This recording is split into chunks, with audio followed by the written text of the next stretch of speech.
revoici pour une vidéo sur ce fameux dollar contre le reste du monde, mais je vais faire surtout l'euro-dollar. Euh, je reviens encore une fois sur le dollar contre une poignée de devises. Je ne sais pas si vous vous rappelez, lorsque j'ai fait une vidéo, nous étions exactement ici là, le graphe s'arrêtait ici. Et j'avais fait cette vidéo-là parce que c'était un peu une alerte pour pas que les gens se fassent avoir.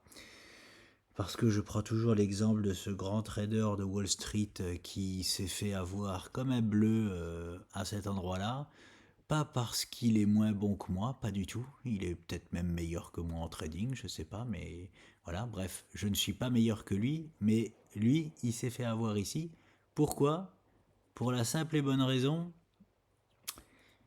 qu'il est fan du Bitcoin et qu'il a tellement envie que le dollar dévalue pour que le Bitcoin augmente qu'il se fait aveugler par ce qu'il a envie de voir. Voilà.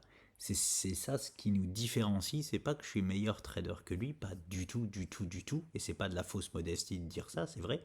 Je ne suis pas du tout meilleur trader que lui, mais j'ai le mérite de pas me faire aveugler par ce que j'ai envie de voir. Voilà. Donc quand nous étions là, j'avais fait une vidéo, vous pourrez revoir dans mes vidéos préalables sur le dollar contre une poignée de devises, le DXXX. J'avais dit attention, c'est beaucoup trop tôt, c'est sûrement une fausse cassure baissière. Voilà, pour attraper tout le monde. Qu'est-ce qui s'est passé derrière? Boum! Non seulement nous sommes revenus, j'avais refait une vidéo quand on était revenu à peu près au milieu de ce triangle. Attendez, je vais vous simplifier un peu tout ça en enlevant Ishimoku, voilà. Et je vais aussi enlever ceci, voilà. Quand on était à peu près revenu complètement au milieu du triangle, j'avais refait une vidéo pour vous dire que nous nous étions pas trompés. Et en plus de ça, alors là, on l'a carrément explosé à la hausse.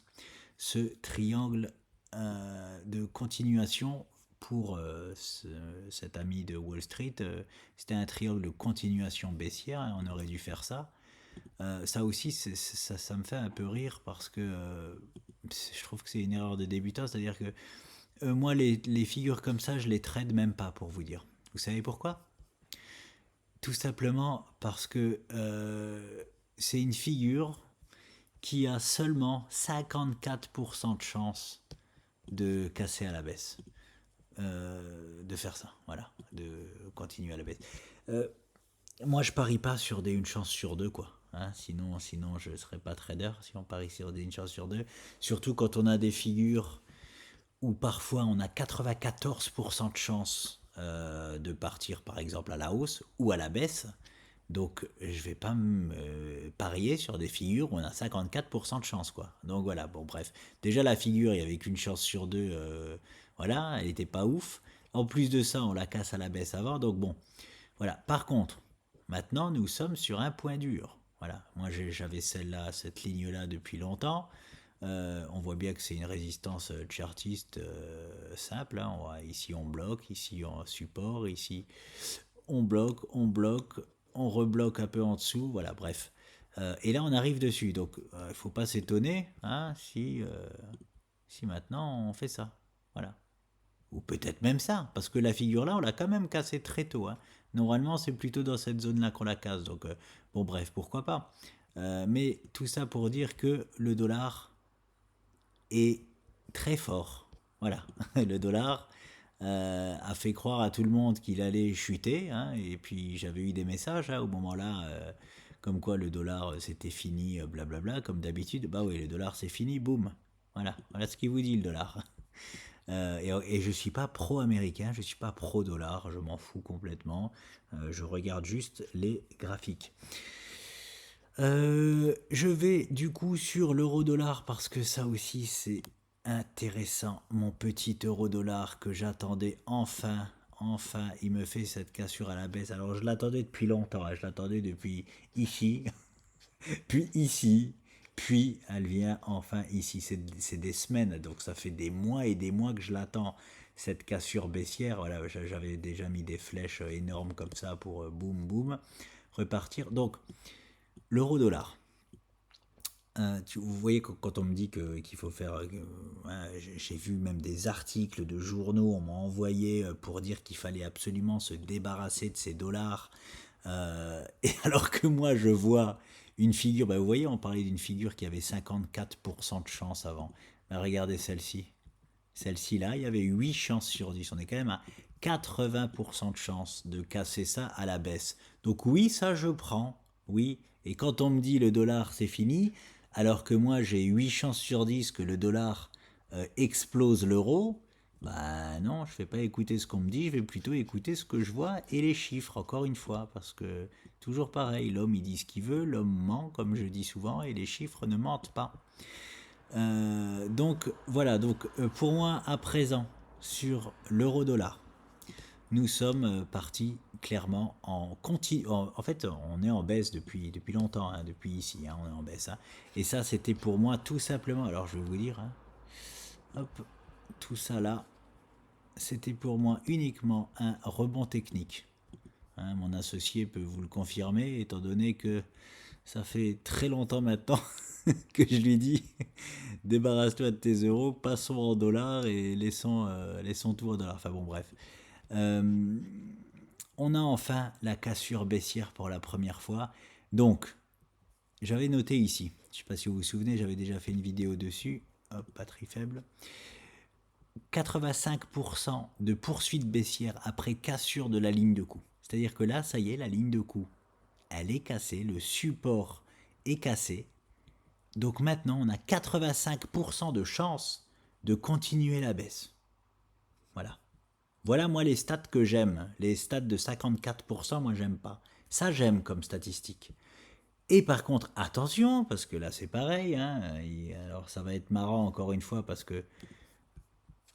Regardez ici, 84% de chance de pullback. Taux le plus élevé sur toutes les figures qui existent en trading. C'est-à-dire que on va très probablement faire ça et ça avant de faire ça.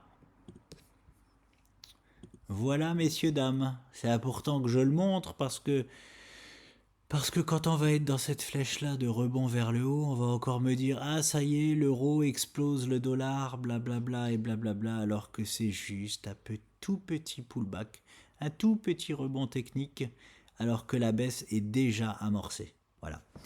Donc voilà, là au moins vous avez toutes les infos pour l'euro-dollar. Je le répète toujours, ce n'est pas ce que je dis, c'est ce que le marché nous donne. Et il y a une seule personne au monde qui sait ce que le marché va faire, c'est le marché lui-même. Voilà, c'est important de le dire parce que on est tous là des traders à croire qu'on fait la pluie et le beau temps, qu'on peut deviner les choses, blablabla. On devine rien du tout. Hein. On a appris, on a des statistiques, on a des figures, et ben on s'y tient et on n'essaye pas de jouer soit à Madame Irma, soit à mettre de côté ce qu'on veut pas voir aussi. C'est ça, toute la difficulté dans le trading, c'est ça, c'est de ne pas se faire aveugler par ce qu'on veut voir. On a beau avoir les meilleures compétences du monde, on peut toujours se faire aveugler par ce qu'on veut voir et du coup être un trader moyen, quoi. Il n'y a pas, voilà, il y a pas d'autre mot. Je crois que c'est tout. Je crois que c'est tout, les amis. Euro-dollar et le dollar contre une poignée de devises. Donc oui, donc qu'est-ce que la baisse de l'euro? Alors, on est sur de l'hebdo, hein.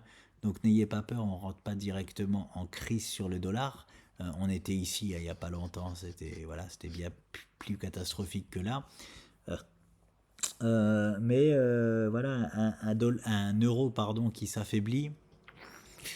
Est-ce qu'on va vivre une autre vague d'inflation, par exemple, ou quelque chose comme ça, mais une inflation, pas parce que les prix augmentent, parce que justement la valeur de notre argent diminue. Du coup, tous les prix augmentent. Voilà, c'est deux choses différentes. Hein. C'est vraiment deux choses différentes. Donc forcément, un euro qui baisse, c'est pas trop bon pour nous au niveau de l'inflation en général. Donc bon, voilà, ça met, sachant que c'est de l'hebdo, ça va mettre des mois à se mettre en place. Il y a un décalage entre les graphiques et la réalité de quelques mois aussi. Donc bon, mais on est peut-être pas sorti de l'auberge, comme on dit. Et je crois que c'est tout. Écoutez, je vais en rester là parce que je crois que je n'ai plus rien à vous dire. Je vous souhaite une bonne soirée ou une bonne journée. À bientôt.